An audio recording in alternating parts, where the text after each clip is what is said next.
Olá, bem-vindos ao nosso primeiro episódio de podcast Pediatria em Movimento. Nossa ideia por aqui é conversar sobre temas que fazem parte do dia a dia da prática pediátrica, de uma maneira diferente, leve, interativa. O pediatra precisa estar sempre se capacitando, estudando. Então, vamos lá. Enquanto você está no carro, indo para o seu consultório, indo para o hospital, escuta a gente. Tenho certeza que você vai gostar. Eu sou Ana Tereza Soares de Moura, professora titular do Departamento de Pediatria da Faculdade de Ciências Médicas da Universidade do Estado do Rio de Janeiro. E nossa primeira conversa é com uma colega muito querida do ambulatório de pediatria, com quem eu divido o meu dia a dia, a minha prática profissional no ambulatório de pediatria do Hospital Universitário Pedro Ernesto, que é um cenário de ensino tanto para a graduação, para a formação médica generalista, como também para os nossos alunos de residência e de mestrado e doutorado da nossa faculdade. Então, a nossa primeira conversa vai ser com a doutora Ana Baumblatt, que tem se dedicado ao atendimento multidisciplinar para crianças com síndrome de Down. A gente tem no nosso ambulatório o Ambidown, o nosso querido Ambidown. É um atendimento multidisciplinar e ela também é pediatra do ambulatório de genética médica.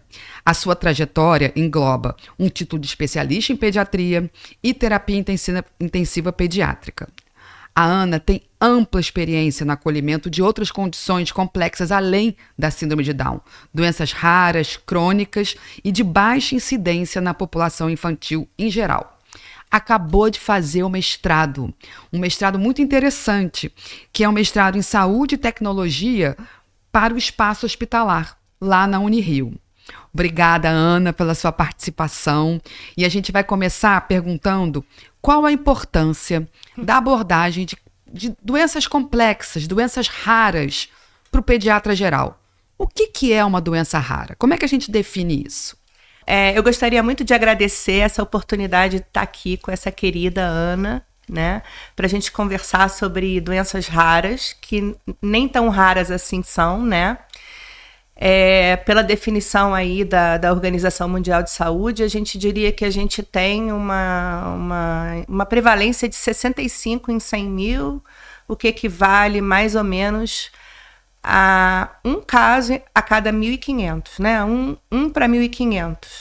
Só que quando essa doença complexa e rara acontece com a gente, ela, na verdade, essa incidência é de 100%, né? Então, é muito importante a gente voltar o nosso olhar, né, para esse cuidado, né, das pessoas, das crianças com doenças complexas e doenças raras. Eu acho que o avanço da tecnologia faz com que as crianças sobrevivam mais, né? E advindo das UTIs neonatais e das UTIs pediátricas, essas crianças que ficaram internadas em UTIs neonatais e UTIs pediátricas são crianças, na verdade, com uma complexidade de saúde maior, né? Isso que você está falando é muito interessante, né? Porque a gente estava conversando sobre isso, né, Ana? Como é que a formação pediátrica vai se dando? Como é que a formação médica vai se dando, né? Que protagonismo que o pediatra tem nessa linha de cuidado longitudinal, mas, ao mesmo tempo, a importância que ele vai dele compartilhar esse cuidado, que são crianças que vão ter necessidades muito específicas, que o pediatra não vai dar conta sozinho, né? Na verdade, assim, eu acho que a minha experiência, né, com a multidisciplinaridade, com a criança com uma condição complexa de saúde, vem aí de 30 anos de experiência com terapia intensiva pediátrica, onde eu consegui visualizar que o pediatra ele sempre foi muito centralizador do cuidado, né? E isso é uma coisa que vem da nossa formação de origem, né? O pediatra como cuidando de tudo, né?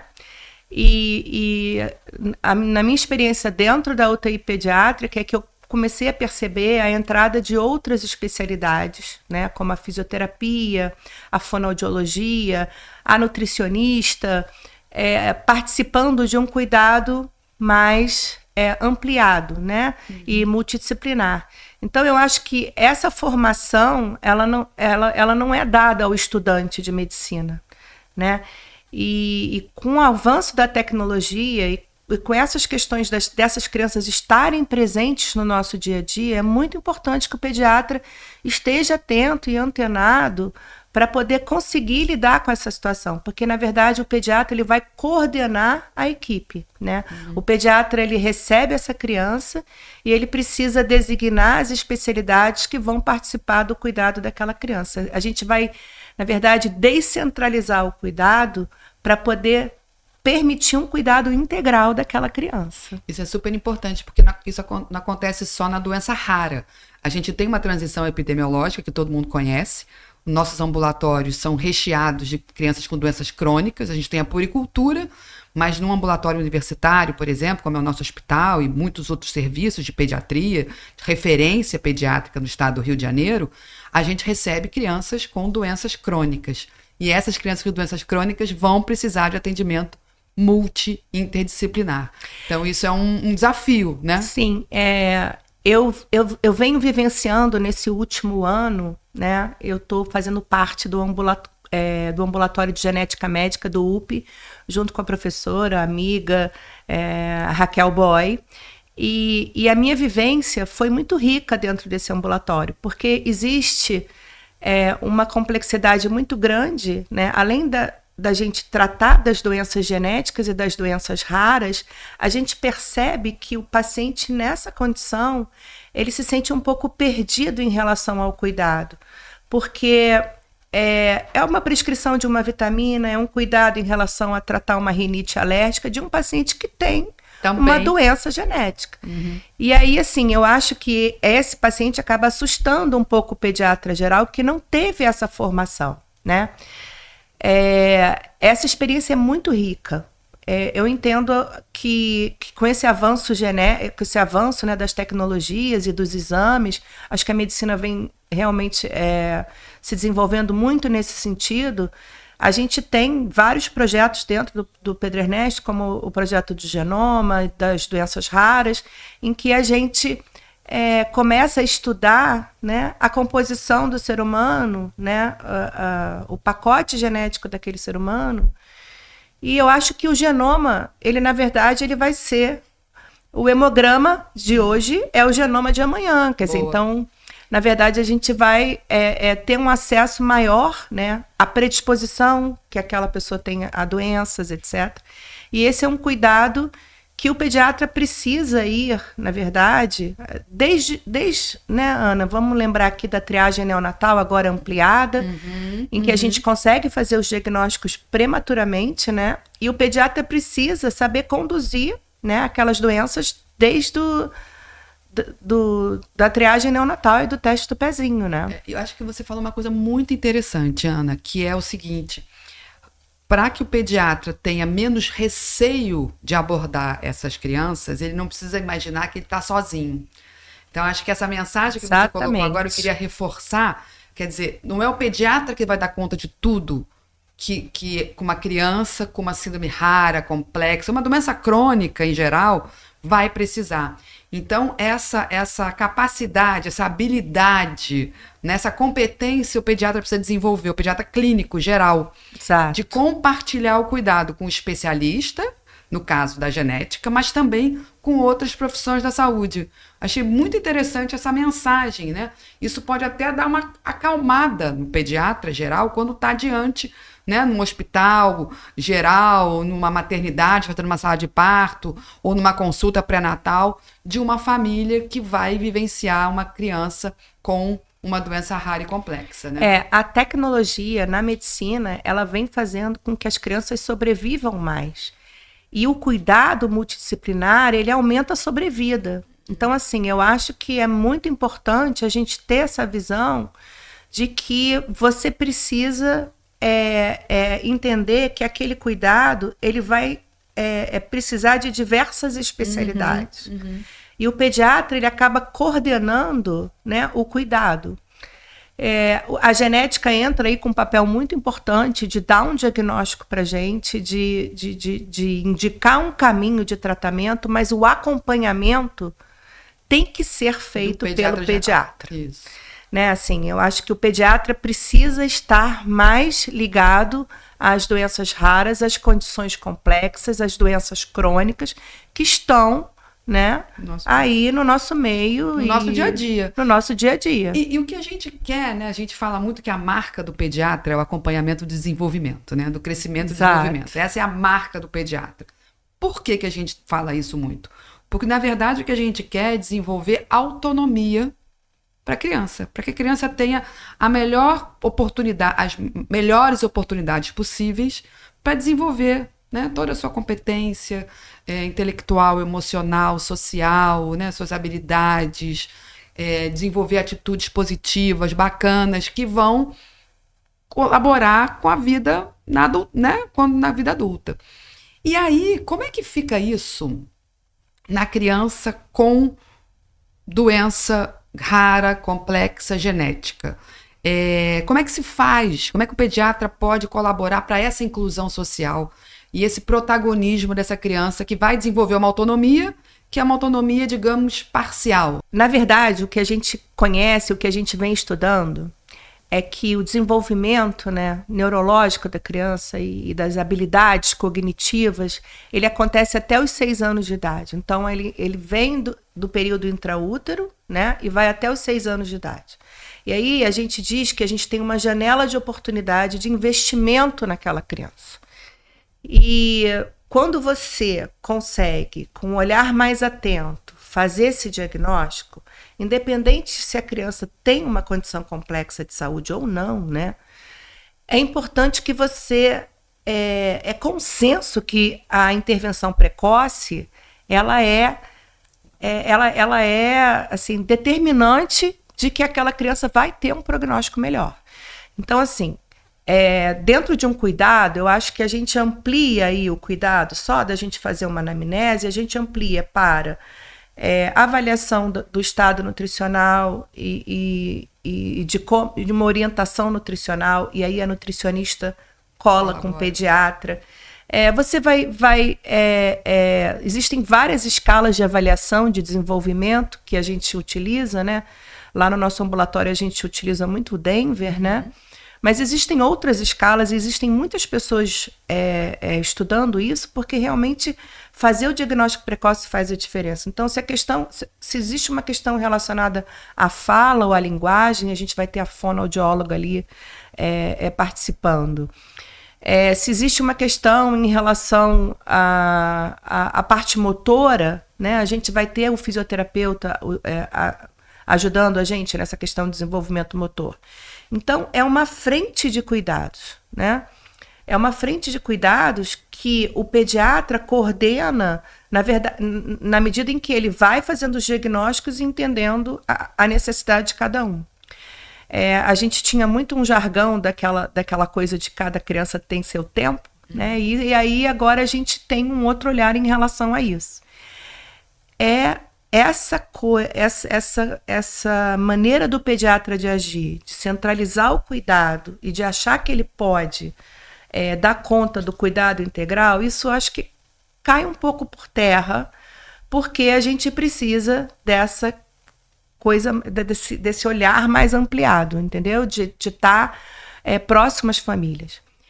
E eu acredito, né, que a gente venha vivenciando uma medicina muito voltada para exames laboratoriais, para exames de imagem, mas aquela medicina raiz, né, em que você olha no olho do seu paciente, você conversa com aquela família, você acolhe aquela família, você escuta aquela mãe, as necessidades de saúde daquela mãe, e consegue ter, né, voltar um pouco no tempo para ter aquela coisa do médico da família, de que cuida. A gente não cuida só da criança, a gente precisa também entender o ambiente em que ela está inserida, claro, né? E aí tem a escuta, né? E às vezes a gente não tem tanto tempo para fazer essa escuta e esse acolhimento. A gente não é treinado para isso, entende? Então eu acho que a escuta, o acolhimento do paciente com doença crônica, doença complexa, porque às vezes você olha uma síndrome genética rara que tem diversas coisas, mas o que está incomodando a mãe é a unha encravada do doente. É o cuidado com os dentes, né?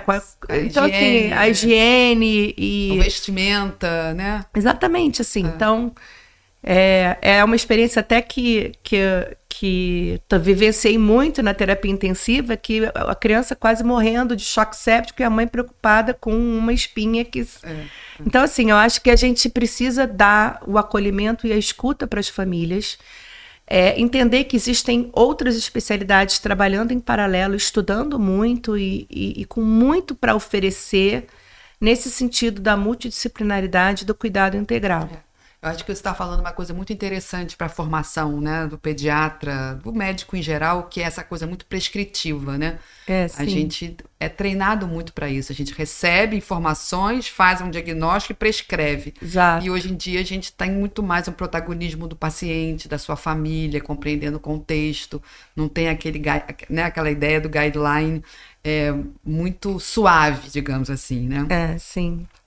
Mas a gente tem também uma outra questão com você que é muito, muito interessante e emocionante, que é a sua história de vida, né? A gente está aqui falando das doenças raras em geral, né? Falamos aí da importância da multidisciplinaridade, do desenvolvimento, da janela de oportunidade no desenvolvimento dos 6 primeiros anos, como você falou. Estou fazendo aqui uma síntese bacana para a gente lembrar, mas eu queria também escutar você no que se refere à sua experiência pessoal com a síndrome de Down, que eu acho que deve ter feito causado um movimento muito grande nessas reflexões que você está trazendo para a gente. A síndrome de Down agora, na verdade, é meu foco de estudo, assim. Eu tenho um filho com síndrome de Down, ele hoje é um adolescente com síndrome de Down, na verdade, né? E desde o nascimento dele eu acabei começando a estudar muito a síndrome de Down um dia eu disse, poxa, mas eu queria poder atender essas crianças. O Pedro Ernesto, a genética médica, né, o ambulatório de genética acabou abrindo um braço para a gente, né, conseguir atender essas crianças. E aí eu comecei com uma família, 2 famílias, 3 famílias, e aí hoje a gente tem aí umas 200 famílias acolhidas pelo ambulatório de síndrome de Down do Pedro Ernesto, né? A gente está basicamente virando uma referência em síndrome de Down. A gente vê muito isso no corredor do nosso ambulatório terça-feira de manhã, né, Ana? Pois é. E assim, o que acontece? Eu acho que inicialmente, né, a minha motivação foi pelo nascimento do meu filho Fernando. E depois eu acho que isso aí eu fui ressignificando, assim, mas no sentido de que foi um processo bem doloroso, tá, Ana? Porque, na verdade, assim, eu vejo o meu filho de uma forma e eu e meu marido acolhemos o meu filho de uma forma. E eu não vou encontrar a mesma coisa com todas as famílias que eu atendo. Então, acaba sendo um piano que a gente carrega porque a gente acha que a gente vai repetir, né, nas outras famílias aquilo que a gente vê na nossa. E não é verdade. A gente sabe que, né, é a mesma coisa do pediatra que tem um filho e que tem que atender a pediatria, né? Então a gente acaba vendo outras questões, né? E lá dentro do Pedro Ernesto, questões de vulnerabilidade social e outras questões, assim, né? Falta de acesso mesmo, serviços públicos de saúde que ainda não englobam esse atendimento multidisciplinar, etc. E assim, então... A rede, né? A rede é difícil, né? A rede é muito difícil, falha, né? E agora a gente tem também com esse boom do autismo, né? Do diagnóstico precoce do autismo. Realmente essas mães ficam muito, assim, sem conseguir, né, o tratamento adequado para os seus filhos. Mas eu entendo, assim, quanto mais eu estudo, mais eu gosto e vou te falar que ter síndrome de Down hoje em dia não é a mesma coisa do que ter há 30 anos atrás. Então, há 30 anos atrás, essas crianças talvez ficassem guardadas dentro de casa, não recebessem oportunidades, e hoje em dia a gente tem a síndrome de Down com uma certa proteção, né, pela legislação em si, Lei Brasileira da Inclusão, Lei de Proteção das Pessoas com Deficiência e Dia Internacional da Síndrome de Down. E a gente tem essas pessoas ocupando os espaços sociais, frequentando parques, escola regular, trabalhando, né, trabalho apoiado. Então, assim, das condições genéticas, ela é a mais frequente na população e a de melhor prognóstico quando, né, na verdade, a triplicação desse cromossomo não traz outras comorbidades, muitas comorbidades clínicas associadas, né? Porque a gente sabe que existe uma variabilidade, né, fenotípica aí da condição da síndrome de Down, de crianças que têm só síndrome de Down e crianças que têm outras comorbidades associadas que às vezes complicam e tornam essas pessoas com condições muito complexas de saúde, né? A gente sabe que metade das crianças aí tem uma cardiopatia congênita e 30% dessas cardiopatias são cirúrgicas, e aí a gente, né, tem um começo de vida aí já, né, com muitos desafios, né? O ambulatório, na verdade, ele se tornou um cenário de ensino, de pesquisa e de atendimento à comunidade. A gente tem ali alunos da graduação que estão aprendendo a como, além de abordar de forma multidisciplinar, oferecer um atendimento. Além de abordar de forma multidisciplinar, oferecer um atendimento mais humanizado, né? E de forma mais ampliada. Olha, eu acho que esse relato de experiência, né, do Ambidown, ele mostra pra gente, você está trazendo pra gente a importância, assim, de estar chegando ao final do nosso podcast, e a gente leva a mensagem da importância desse atendimento multidisciplinar, ampliado, e aí com aquela palavra mágica que você falou agora, humanizado, né? Parece uma terminologia batida, uma terminologia, né, que ficou assim muito, né, no lugar comum, mas que a gente considera aqui, né, nós duas estamos nos olhando bastante no olho, que isso é fundamental, né? Não apenas em espaços de formação, como um hospital universitário, mas se a gente compreende que o SUS é o grande cenário, né, de formação para a prática médica, e ele tem na sua gênese, né, do nosso Sistema Único de Saúde, esse cuidado humanizado, o quanto que a gente pode, a partir, né, dessa abordagem de doenças crônicas, complexas e raras, mostrar para o pediatra a importância que ele tem nessa rede de cuidado, né? Essa é uma realidade atualmente. Os pacientes que a gente recebe, tanto no ambulatório de genética médica, quanto no ambulatório multidisciplinar de síndrome de Down, são pacientes que vêm poliqueixosos de não ter conseguido o atendimento na rede básica de saúde, no nível que desse segurança, que desse apoio, que desse acompanhamento, que deixasse a família segura. Então, assim, isso é uma queixa, né, das famílias, e eu entendo que a gente precisa sair do centro universitário para treinar também a atenção básica, que é onde começa tudo. Sim, né? Sim. Então, assim, vários pacientes, várias famílias já vieram conversar comigo e dizer, poxa, aquela médica disse que não atende paciente com síndrome de Down porque ela não entende de síndrome de Down. E a síndrome de Down é a condição genética mais comum e ela só precisa de cuidado de saúde, né? Todo pediatra teria que já está, né, dentro da sua formação médica, apto a cuidar de um resfriado num paciente com síndrome de Down. Né? E existe um certo... Talvez a gente tenha que buscar as respostas se essa insegurança no tratamento dentro da atenção básica não está ocorrendo por falta de capacitação. Isso. Né? Eu acho que você está trazendo mais um componente importante aqui para a gente refletir, né? Na formação, né? A formação do pediatra, claro que na graduação a gente tem um médico generalista, mas na residência de 3 anos, o quanto que isso é inserido, né?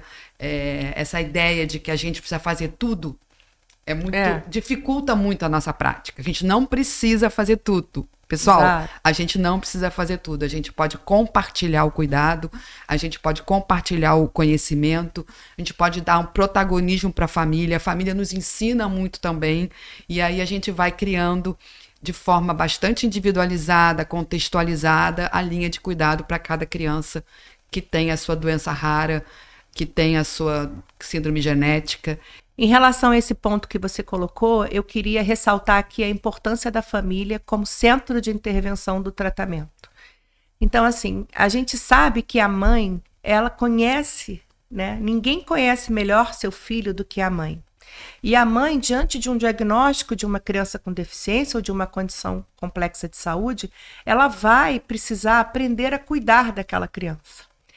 Então, assim, eu acho que quando a gente tem, por exemplo, vou dar o exemplo da síndrome de Down, uma criança com síndrome de Down que precisa fazer terapias de reabilitação, e aí você transfere esse cuidado para o terapeuta, ou seja, ela vai fazer uma fisioterapia uma vez por semana, né? Aquilo ali não vai ser o suficiente para que ela tenha um bom desenvolvimento. Então, a família, além de participar, ela precisa também ser capacitada. A família, ela é o centro da intervenção, né? E a gente precisa trazer a família para ajudar a gente também no cuidado. Então, quando a gente fala de equipe multidisciplinar, eu acho que a gente pode colocar aí a família nessa equipe, porque quando a família contribui, quando a família participa, tudo flui melhor, né? Claro, e a gente sabe muito que a família é o primeiro espaço de construção social da criança. Exato. Então, se a família é o primeiro espaço de construção social,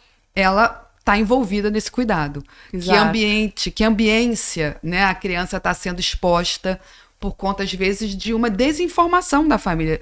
A gente tem que pensar muito que não pode fazer juízo de valor, né? A gente fala isso muito para os nossos alunos, nossos residentes, para os nossos colegas. Não se faz juízo de valor. O que aquela pessoa conhece e pode oferecer, né? E aí a gente vai junto compartilhando a melhor maneira daquela criança ter uma vivência positiva dentro da sua situação clínica, seja ela qual for. Então, a gente está agora finalizando. Foi muito boa a nossa conversa. Espero que vocês tenham gostado da nossa primeira experiência com a gravação do nosso podcast Pediatria em Movimento, com a nossa querida colega doutora Ana Baumblatt. Eu queria realmente agradecer a oportunidade. Eu acho que a gente levantou aqui temas muito importantes e relevantes que fazem parte aí da minha clínica diária, né? E de uma percepção da necessidade de mudança, né? Da gente trazer a família para perto da gente poder promover um atendimento mais humanizado para melhorar a qualidade de vida das pessoas com doenças raras, com condições complexas de saúde, com doenças crônicas e com condições genéticas. Obrigada. Valeu, gente. Até a próxima. Obrigada.